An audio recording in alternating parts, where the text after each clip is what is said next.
Tellement de choses à peindre et de projets en attente, je sais vraiment pas par quoi commencer. Par le plus ancien, ça serait le plus logique, mais... Qu'est-ce que c'est que ce machin doré dans le ciel? Une météorite? Un avion? Un poulet doré? Oh! Oh non. C'est juste des sanguinarigards en infiltration.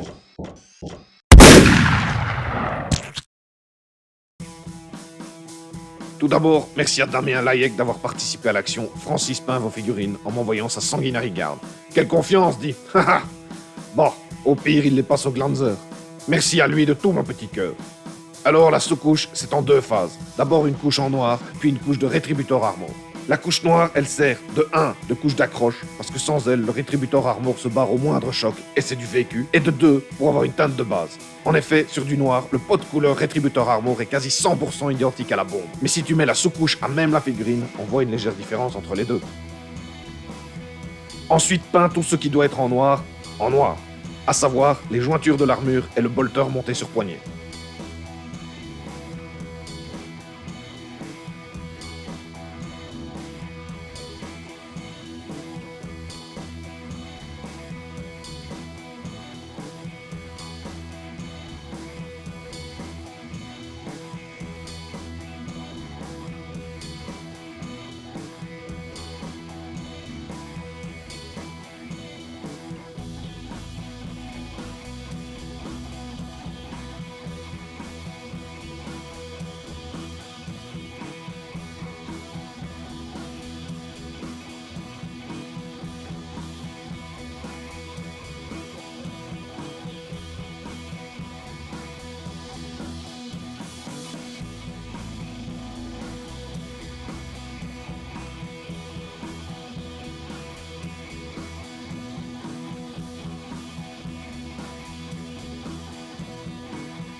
N'oublie pas le socle, bien sûr. Le laisser en doré, ça ferait un peu trop bling bling, hein.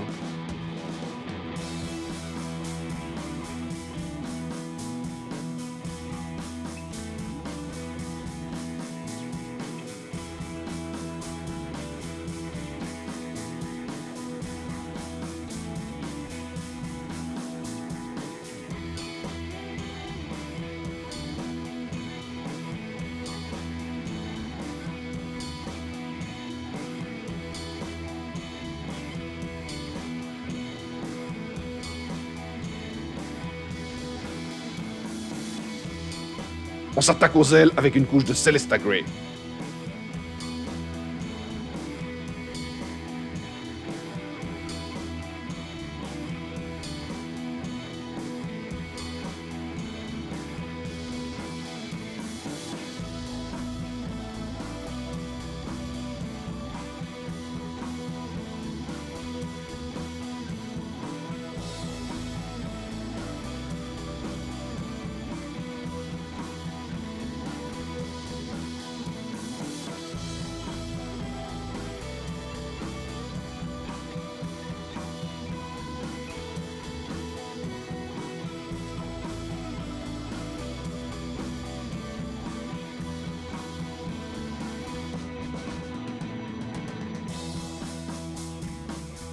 J'adore cette couleur. On pourrait presque laisser les ailes comme ça. Du lead belcher pour toutes les zones métalliques, principalement le canon, le cran de visée et le levier d'armement.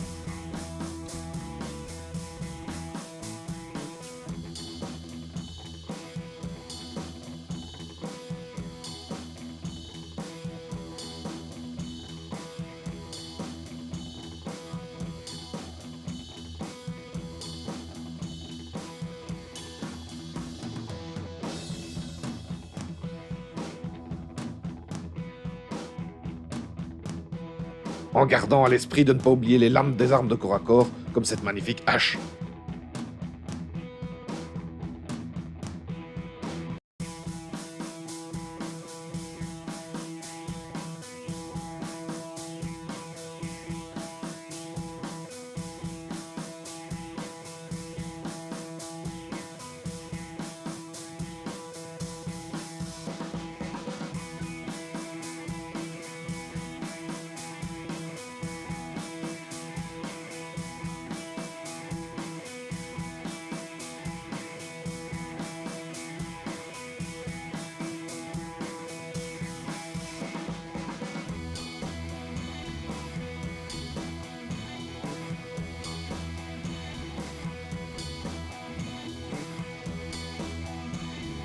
Maintenant, on va peindre en Méphiston Red les gouttes de sang diverses et variées que nos pots de chambre dorés aiment à adorner leurs armures et armes.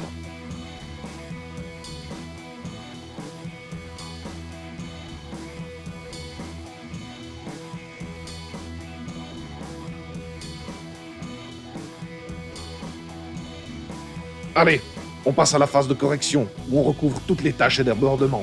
Une phase que tu peux facilement éviter si tu ne fais pas le baraki comme moi en peignant proprement du premier coup. Ça te ferait gagner potentiellement 3 minutes par figurine. Imagine sur une armée d'une centaine de petits soldats. Ha!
Quand c'est fini, on passe au shader. Tu vas utiliser du Recland Face Shade pour l'armure.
Et puis pour les ailes, tu dilues 1/3 de Dragunov Nightshade avec 2/3 de Lamine Medium. On le dilue parce que c'est une couleur vraiment très forte.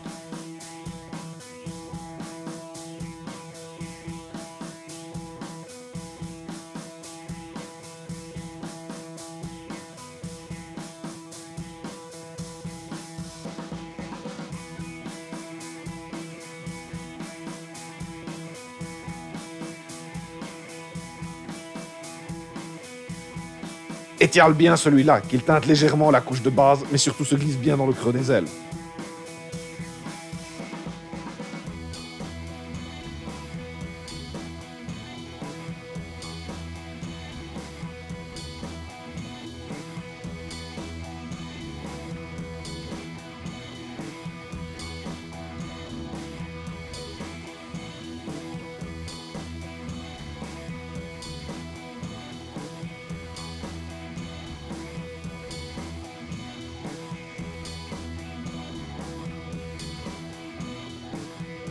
Et voilà, encore moins de 30 minutes par figurine, donc 2h30 pour les squads complètes, et on a du tabletop tout à fait acceptable.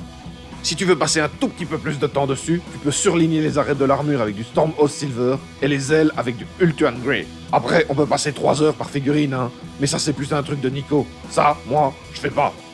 Allez, bisous les castars.